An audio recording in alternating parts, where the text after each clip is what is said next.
తర్వాత అసలు బేసిక్గా మీరు యంగర్ డేస్లో ఇండస్ట్రీలోకి వచ్చేయడం, coming from a very strong background, ఒక విజయ నిర్మల్ గారు, కృష్ణ గారు ఆ బ్యాక్గ్రౌండ్, తర్వాత లక్కీలీ మీకు మంచి సక్సెస్లు ఇమేజ్లు రావడం.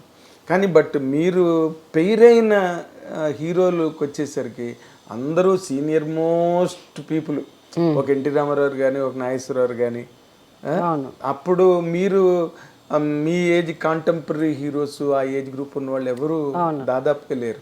హౌ వాజ్ దట్ ఎక్స్పీరియన్స్ అండి అసలు వాళ్ళతో చేయడం? You are a very small girl వాళ్ళ ముందు. టైనీ టైనీ టైనీ well అప్పుడు అట్లా దట్స్ వాట్ ఇండస్ట్రీ ఏమవుతుందంటే ఆ ఫ్లోలో వెళ్ళిపోతుంది అదే మనకి. సో బిగినింగ్లో కొంచెం ఇబ్బందిగా ఉండేది. రామారావు గారు మా ఫాదర్ కంటే చాలా పెద్ద ఆయన అప్పటికే. సో లైక్ నాగేశ్వరరావు గారు మా ఫాదర్ కంటే చాలా పెద్ద. అట్లా ఉండేది కొంచెం ఇనిషియల్గా కొంచెం. బట్ వాళ్ళు ఏంటంటే సెట్లో ఒక 4-5 రోజులు మాట్లాడిన తర్వాత నువ్వు ఏజ్లో పెద్దనా అది అవి ఉండదు మనకి. క్యారెక్టర్ సీను డైలాగ్ అది ఉంటుంది మనకి, దాంట్లోకి వెళ్ళం ఇబ్బంది. భయం వేస్తుంది, అది చాలా భయంగా ఉండేది. నాగేశ్వరరావు గారు అంటే ఫస్ట్ ఏమో భయం వేసేది.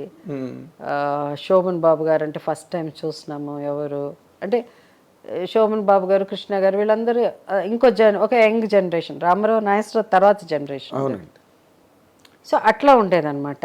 సో ఆయన ఎక్కువ చలాకీగా నవ్వుతూ మాట్లాడతారు శోభన్ బాబు గారు. సో మన ఫ్రెండ్లీగా హీ కేమ్ మెట్ మీ శోభన్ బాబు గారు.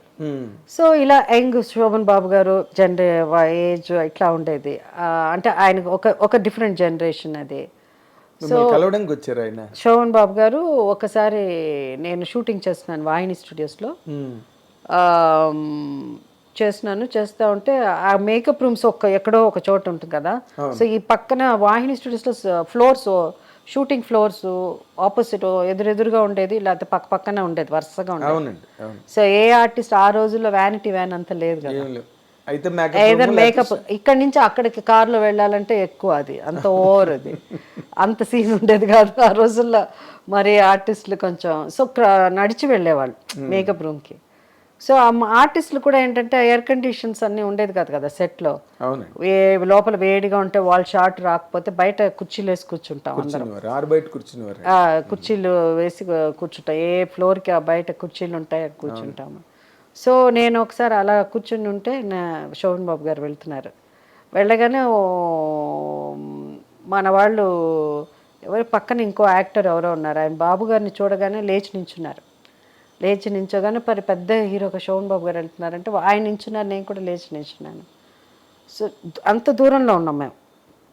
అప్పుడు ఈ walked came to us, I mean మా దగ్గరికి వచ్చి అండ్ హీ సెడ్ హలో అని చెప్పేసి, మీ పేరు జయసుధ కదా అని అడిగారు ఆయన. నేను ఇంకా చెప్పకముందే ఆయనే అడిగారు. అవునండి అలా అన్నాను. ఓకే ఓకే చూశాను మీరు చిన్న క్యూట్గా చాలా బాగుంటారు, మీ గురించి నాకు సత్యనారాయణ గారు చెప్పారు, మన ఆర్టిస్ట్ కైకాల సత్యనారాయణ. ఒక అమ్మాయి ఇప్పుడే పైకి వస్తున్నదా, చాలా పెద్ద ఆర్టిస్ట్ ఉందని నమ్మకం ఉందని ఫస్ట్ నా గురించి ఆ వర్డిక్ట్ ఇచ్చింది కైకాల సత్యనారాయణ గారు.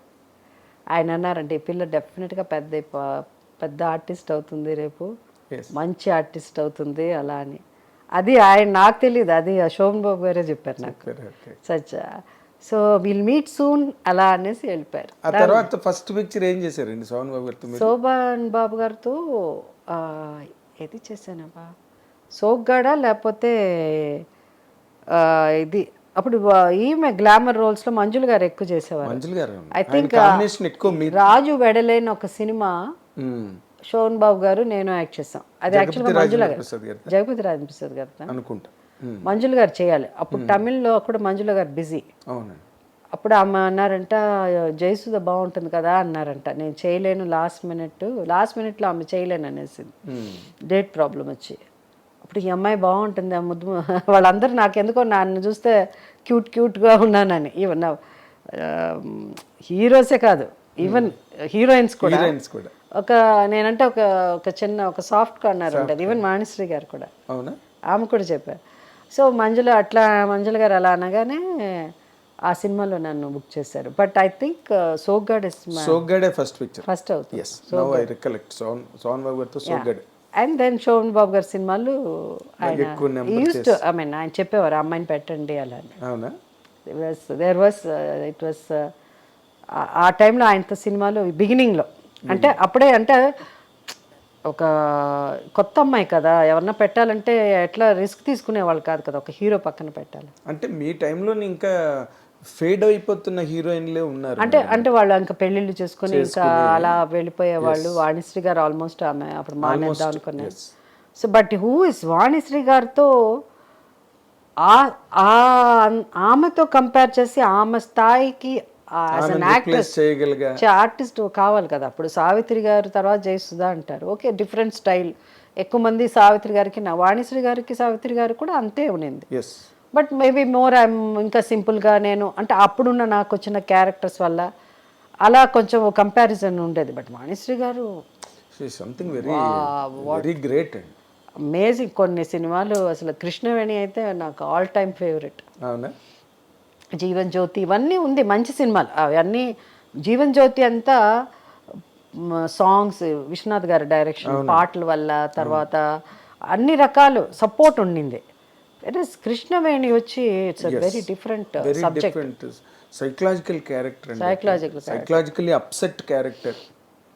She is amazing performance. And Vanishree garu కాబట్టే కూడా ఆ క్యారెక్టర్ని ఆడియన్స్ రిసీవ్ చేసుకున్నారండి. అవును. ఇంకొకరైతే మరి ఏం జరిగేదో తెలియదు కానీ ఎంజాయ్ చేశారు వాణిశ్రీ గారు అనగానే. సో యాజ్ అన్ ఆర్టిస్ట్ మాకంతా అవన్నీ వెళ్ళి మేము సినిమా 2 సార్లు చూసాను కృష్ణవేణి, బికాస్ ఆఫ్ వాణిశ్రీ గారు. ఓకే, అంటే ఆ క్యారెక్టర్ని మీకు అఫ్ కోర్స్ అప్పుడు నేను ఇంకా అప్పుడే పైకి వస్తున్నాను అలాంటివి. అవును, అవన్నీ మీకు ఒక టెక్స్ట్ బుక్స్ లాగా. అవును, ప్రిస్క్రిప్షన్ నేర్చుకోవడం యాక్టింగ్ అంటే ఏంటి అలా అని. అండ్ దెన్ అది తర్వాత మనం ఓన్ చేసుకుని నేను ఆ కృష్ణవేణి కాదు కానీ ఇంకొంచెం డిఫరెంట్గా మోర్ ఇప్పుడున్న జనరేషన్కి తగినట్టు దాన్ని మోల్డ్ చేసి ఆమె కథ తీశారు. ఆమె కథ ఎగ్జాక్ట్లీ రాఘవేంద్రరావు గారు. దాంట్లో మెంటల్ క్యారెక్టర్ షీజ్ సైకో అన్నది ఎక్కడ కనిపించదు సినిమాలో. ఎంత థ్రిల్లింగ్ అన్నది తెలీదు, ఎక్కడ తెలియదు. ఫేస్లో ఎక్స్ప్రెషన్ ఒకే ఒక సీన్లో ఆయన డైరెక్టోరియల్ టచ్ అంటారు కదా, డైరెక్టర్స్ టచ్, దాంతో పర్ఫార్మెన్స్ నా ఫేస్ నా ఇది చూపించకుండా ఇంకో ఆర్టిస్ట్ మీద ఆ ఎక్స్ప్రెషన్ చూపించి దట్ షీ ఈస్ మెంటలీ ఇల్ అన్నది రియాక్షన్స్ మీద ఎక్కువ కట్ చేశారు. చాలా బాగా తీశారు ఆ సినిమా. ఆ సినిమా కూడా I got best actress Filmfare award.